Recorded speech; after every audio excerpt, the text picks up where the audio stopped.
अगं श्रावणी तुला एक सांगायचं होतं. बोला की पप्पा. अगं मी त्या मध्यस्थीला भेटलो होतो. मध्यस्थी? कोण मध्यस्थी? अगं तो नव्हता का ते आपल्या घरी स्थळ आणलेलं, तू नकार दिलतीस आणि तो मंदिरात भेटला होता आणि तुला म्हणाल तर पैसे देतो दे.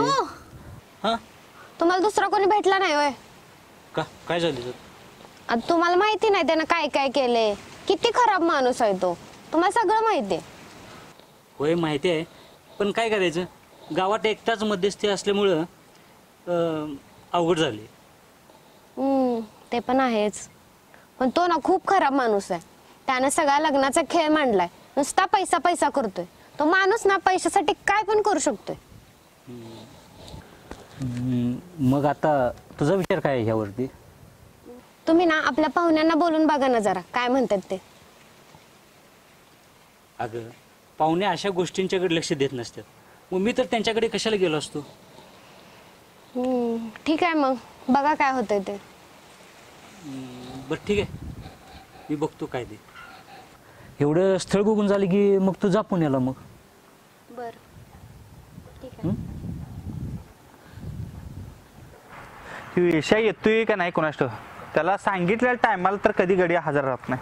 कायमची बोंब आहे त्याची, लेट नाही यायची. काय माझीच आठवण काढायलास काय? तुलाच आत्ता शिवाय देतो तो विचार. का रे? अरे काय टायमाला येत नाहीस, काय नाहीस.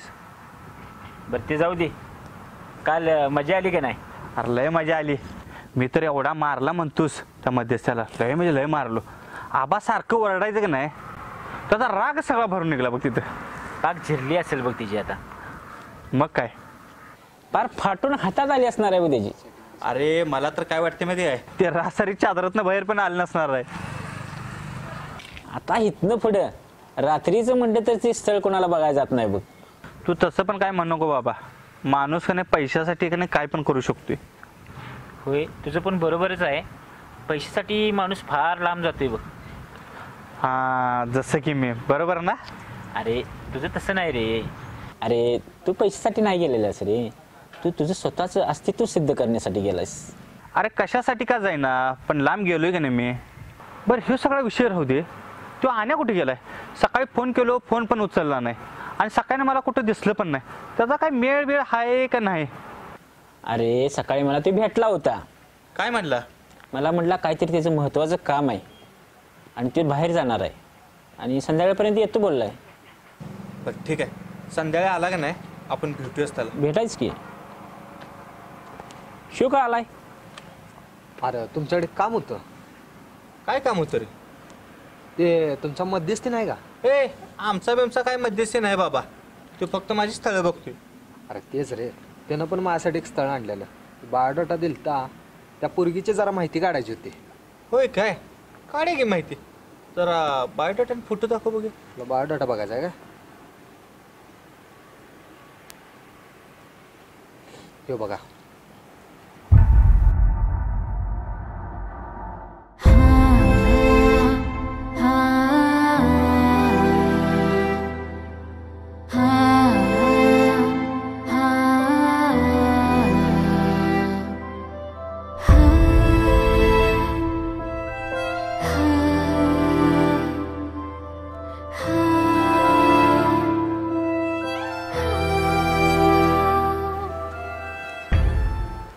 भावा करून टाक हिच्याशीच लग्न, एक नंबर पोरगी आहे.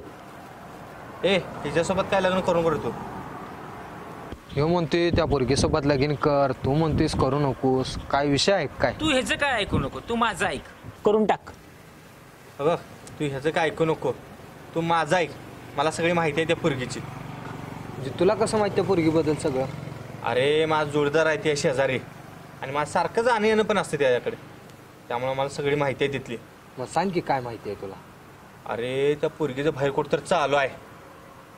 मग असू देखील लग्ना अगोदर सगळीच करतात, त्यात आपण कुठं साजूक आहे? होय बरोबर आहे तुझं.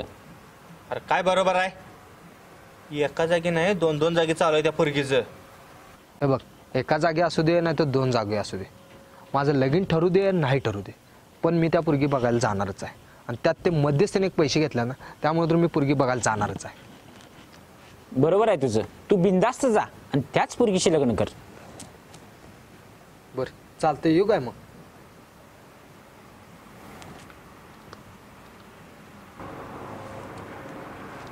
होय सागऱ्या, तुला काय एवढं वाईट वाटायलंय रे त्या श्रावणीला पोरग हे स्थळ बघायला चाललंय म्हणताना? का काय माहित नाही, पण मनाला खरंच लय वाईट वाटायलं. वाटाले नव? मग याचा विचार तू पण कर. त्या श्रावणीला पण हेच वाटत असणार आहे तुझं ऐकल्यानंतर. खरं काय? अरे मला तर असंच वाटतंय.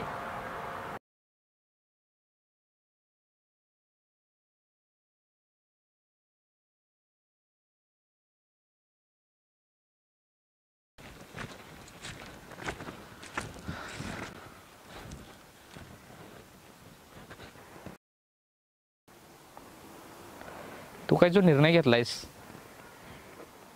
तू नीट विचार करून घेतलायस ना? होय, मी सगळा नीट विचार करूनच निर्णय घेतलाय. तर जो कोणी मुलगा येईल ना त्याला मी होकार देऊन मोकळी होणार आहे. पुढे जे काय होईल ते होईल. तुला माहिती आहे मी मुद्दाम सागरने लग्नाला होकार दिलाय म्हणून तुला सांगितलेलं. होय, कळलं मला ते नंतर. पण तू असं का वागलास? तुझ्यामुळे आमच्यात भांडणं लागली आणि आता तर पार टोकाचा निर्णय घेण्याची वेळ आली आमच्यावर. पण तुला असं करून काहीच वाटलं नाही का? तुला सागरची किंमत कळावी म्हणून मी असं वागलो. होय का? म्हणजे मला त्याची काय किंमत नव्हतीच तर. कसली किंमत? अगं तुझ्या पायी त्यानं काय काय केलं. तुझ्या म्हणण्याप्रमाणे तो वागत होता, पण तू काय करायचीस? नेहमी त्याच्यावर चिडायचीस, भांडायचीस. अगं तुझ्यामुळे त्यानं त्याचा स्वतःचा जॉब सुद्धा सोडला, हे तुला माहिती आहे का? हो, मी मान्य करते की मी चुकीचे वागले.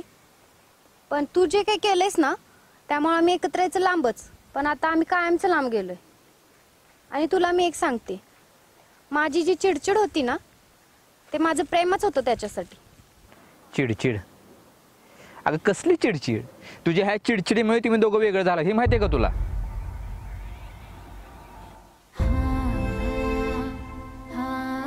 तुला काय वाटलं आम्ही दोघं एकत्र येऊन मी काय प्रयत्न केला नसेल? आता त्यालाच नाही यायचं तर मी काय करणार त्याला? आता ना माझी मानसिकता संपले त्याला समजावून सांगण्याची, म्हणून मी हा निर्णय घेतला. बघ आता तुझं तू, कारण आता तुझ्या पाठी साथ देणार कोणी नाही.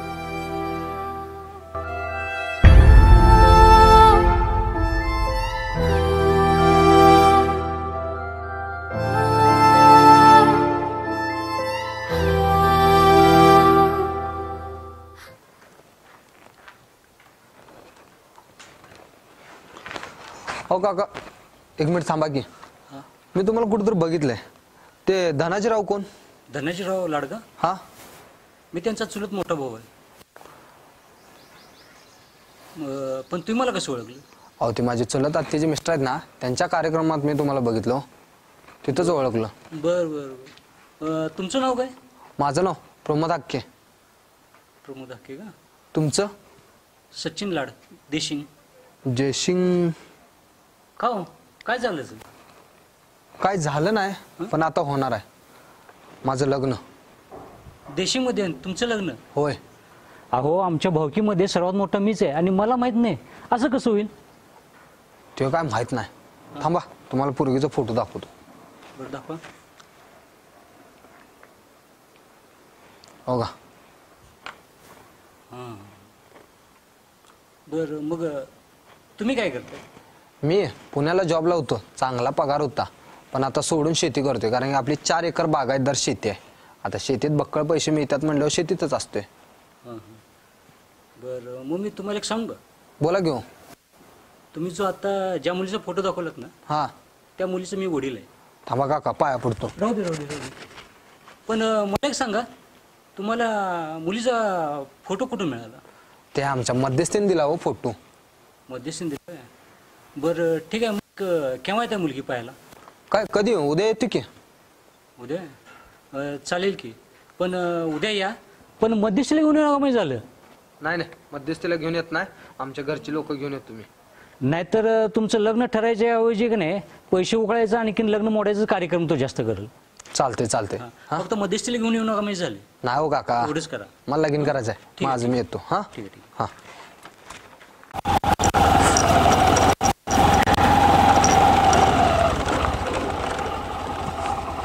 आबा उतरा जरा. काय झालं? अरे गाडी का थांबवलीस? थांबा की सांगतो. गाडी का थांबवली? आबा ते ते काय झालं? तुम्ही मला सारखं सारखं स्थळाचं विचारत होता ना. अरे मग ही इथं थांबवून गाडी बोलायची जागा आहे का? वेळ आहे का ही आता बोलायची? मी तुम्हाला सांगायचं म्हणत ना सारखं पुढे पुढे ढकलत चालू आहे. पण नाही, आज मी तुम्हाला सगळं सांगणारच आहे. काय झालंय? काय अडचण आहे का? तुम्ही मला विचारत होता स्थळाचं काय झालं, तुझा निर्णय काय आहे. पण मी सारखं ती वेळ मारून घेत होतो आणि तुम्हाला मी सांगत नव्हतो. थोड्या वेळ सांगतो, परत सांगतो. पण असं का करत असेल तुम्हाला काय समज नाही. पण तुझ्या मनामध्ये काय जे चाललंय की नाही ते मला कसं कळणार? सांग तू. पण मी तुम्हाला कसं सांगू मलाच काय कळना झाले. बघ काय सांगायचं ना ते बिनधास्त सांग. हा का मी तुला मारणार आहे का? बोल तू. आबा मी एका मुलीवर प्रेम करतोय. काय? आणि आता लेखा हे आत्ता सांगतोयस तू? अरे आपला पैसा वाचला असता, वेळ वाचली असती. हा आणि एवढे दिवस घालवस हे सांगायला? मी तुम्हाला सांगणारच होतो, पण कसं सांगायचं मला काय समजणं झालं. अरे काय सांगायचं ना ते बिनधास्त सांग. हा टेन्शन घेऊ नकोस, बोलून टाक. होय आबा, पण पण पण काय झाले काय? पण ती मुलगी श्रावणी आहे. अरे कोण श्रावणी? आपण पहिल्यांदा जी मुलगी बघायला गेलो होतो ना तीच ती श्रावणी. काय? हो आबा. अरे ज्या मुलीनं आपला सरळ अपमान केला, आपल्या लग्नाला नकार दिला आणि ती मुलगी तुला पसंत पडल्या, तिच्यावरती तू प्रेम करतोयस? आबा त्यावेळी आमची ते भांडणं झाली होती म्हणून तिने नकार दिला होता लग्नाला. आता मला सांग, आता जर ती भांडत असेल तर आयुष्यभर काय करणार आहे? भांडणारच की. तुझ्या मनात नेमकं काय चाललंय ते सांगशील का आता? मला समजेना काय झालंय काय नाही ते. आणि मला माहिती आहे तिनं आपल्यासोबत वाईट वागल्या आणि आता आमची भांडणं पण ना शेवटच्या टोकापर्यंत गेली. आता एक काम कर, श्रावणीचा विषय सोडून दे. आपण परवापूर्वी बघायला गेलो होतो का नाही? ती तुला आवडल्या ना? ती चांगली आहे ना? ती पोरगी श्रावणीपेक्षा तर छान आहे आणि तिचा स्वभावही चांगला आहे. मग एक काम कर, श्रावणीचा विषय सोडून दे आणि नवा प्रवास सुरू करतो आता. पण मला जमेल का आबा? जमणार की. अरे आयुष्यामध्ये का नाही अनेक प्रसंग येत असतात, सुखदुःख येत असतात, पण आपलं जगणं का नाही आनंदी ठेवायला पाहिजे बघ. आणि हे लक्षात घे, जर आपण रस्त्याने चाललोय आणि त्या रस्त्यात जर खड्डा आला तर त्या खड्ड्याच्या बाजून जाणार की खड्ड्यातनं जाणार आपण? खड्ड्याच्या बाजूने. का? कारण आपल्याला दुखापत होणे आणि आपल्याला त्रास होणे म्हणून आपण सरळ सोपा मार्ग निवडतो. मी तुला हेच सांगतोय की आपण सोपाच मार्ग निवडायचा, अडचणीचा मार्ग निवडायचा नाही. हां हे का सांगतोय ते लक्षात घे आणि त्या पद्धतीने जा.